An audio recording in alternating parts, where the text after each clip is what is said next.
मालगावमध्ये भाजप उमेदवारांची प्रचार पदयात्रा सांगता सभेला उत्स्फूर्त प्रतिसाद।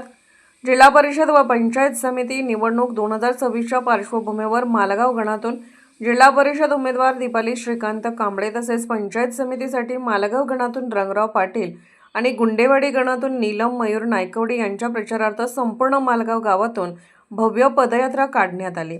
या पदयात्रेत भारतीय जनता पार्टीचे पदाधिकारी व कार्यकर्ते मोठ्या संख्येने सहभागी झाले होते। पदयात्रेदरम्यान गावातील नागरिकांनी उमेदवारांना उत्स्फूर्त प्रतिसाद देत पाठिंबा दर्शवला। यानंतर भारतीय जनता पार्टी मालगाव पंचायत समिती व जिल्हा परिषद निवडणुकीची सांगता सभा मालगाव दर्गा परिसरात आयोजित करण्यात आली होती।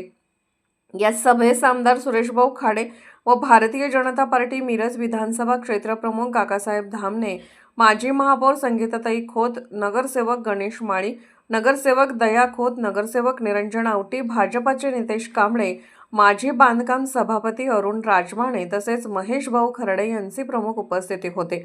यावेळी उपस्थित मान्यवरांनी मालगावमधून भारतीय जनता पार्टीचे उमेदवार भरघोस मताधिक्याने विजयी होतील असा विश्वास व्यक्त केला।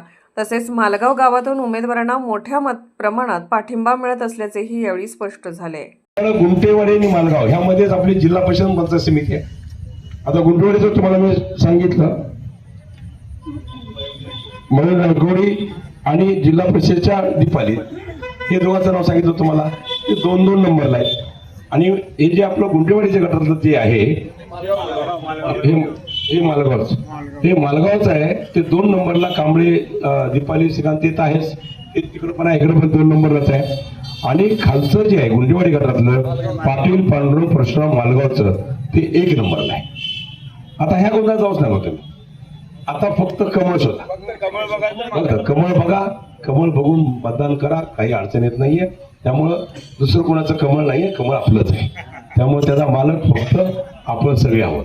त्यामुळे निश्चितच आपण 7 तारखेला मतदान करा आणि ह्या मतदान करून ह्या कॅन्डिडेटला सगळ्यांना उमेदवारांना चांगल्या मताने निवडून द्या। विकास थांबणार नाही।